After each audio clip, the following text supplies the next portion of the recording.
Today we are in the living room at our Rocky Terrace project, and I'm so excited to show you how we really brought this blank space to life through furniture and textiles.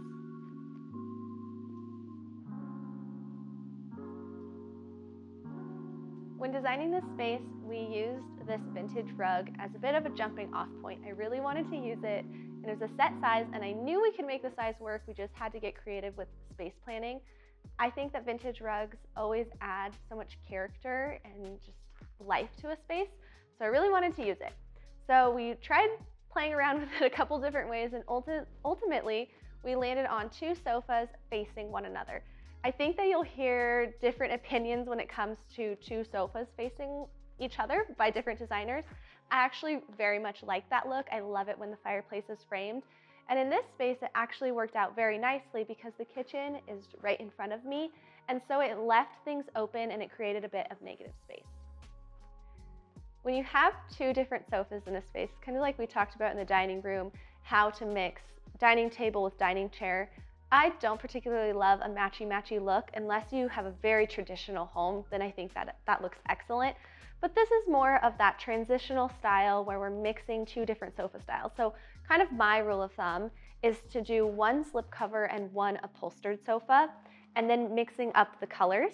You could also add maybe a velvet or some other type of textile, but we have two linen sofas. One's upholstered, one is slipcovered.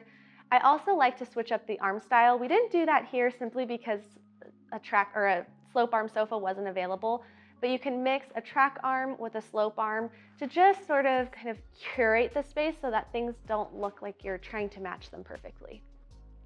When I'm designing spaces, as we're installing things and pulling things together, I really like to do something that's not supposed to be done. I like to break some rules.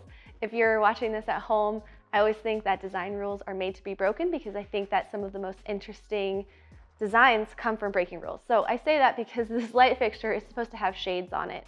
And I actually just really liked it without the shades, with just the light bulbs. It feels a bit undone. It feels kind of informal, which I really liked in this transitional space where we're mixing more traditional with a bit of contemporary. And so we left the light fixture without the shades. Of course, we do have the shades should we ever want to put them on, but I thought that it actually looked just kind of funky, kind of weird, and that's what we were going for. I've talked a lot about this house being a spec home, which means that it was built to sell, so we don't have a client involved, and typically with a client we would do custom drapery. Custom drapery is pretty expensive. It's a bit of an investment, and so for us to style the house with custom drapery just wasn't very realistic. So I wanted to talk about how we made the drapery look high-end if you're at home and you don't want to invest in custom drapery. Maybe you have a rental or something like that. You're not going to be there very long. You can make just store-bought drapery look very nice with S-hooks and rings. I really like that look. It's called a ripple fold. In a client home, we typically do some sort of pleat for custom drapery. But this ripple fold I think looks really nice. I think it's a bit modern. It looks relaxed and informal. We also let them puddle at the ground. Again, I think that this just makes it feel like undone and relaxed and not so stuffy of a space, which is really what we want. We want people to come in here and feel like it just feels, oh, we're at home, and then buy it, of course. So we have linen drapes. We have them puddling on the ground, and we did multiple panels. So I think that making these panels feel fuller rather than just buying enough curtains to fill the space. We always buy enough curtains to kind of double fill the space so that it feels really luxurious and luxe. When designing living rooms, I like to create spaces for seating. We really want a space to be functional.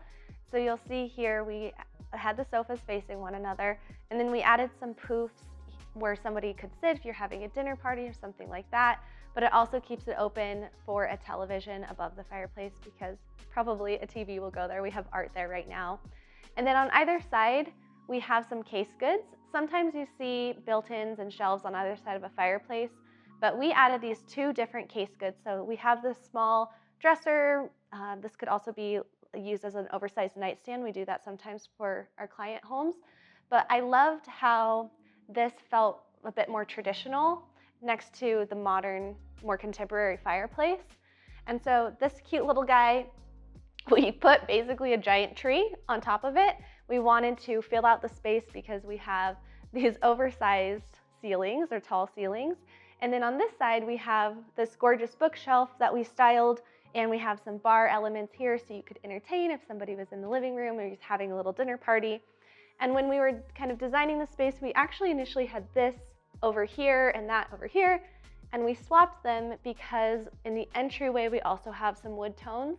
So we wanted to break up the wood tones within the spaces, which leads me into wanting to mention that when you are designing any space, I think we see a lot of neutrals and lights and areas right now. And I think that adding in these darker elements, navies, blacks, browns, I think that it really grounds the space. And I really think it's an important design element that can help your space feel a bit more elevated. Touching on styling a little bit, I fall into the category of less is more or more is more. Like, you gotta pick a lane. You can do like maximalism, which is really beautiful, or minimalism.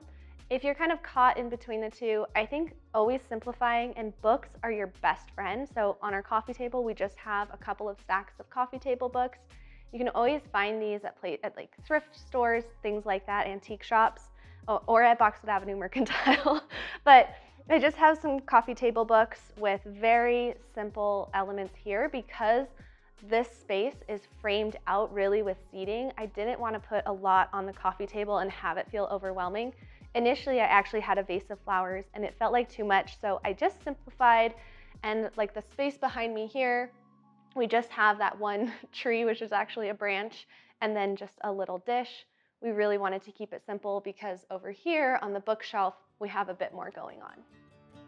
I hope you were able to find some inspiration in this video, and I hope that these tips were helpful for you to implement in your own home. You can always visit boxwoodavenue.com for more design tips and tricks. You can shop at Boxwood Avenue Mercantile, and be sure to check out our other videos of this space for even more design inspiration.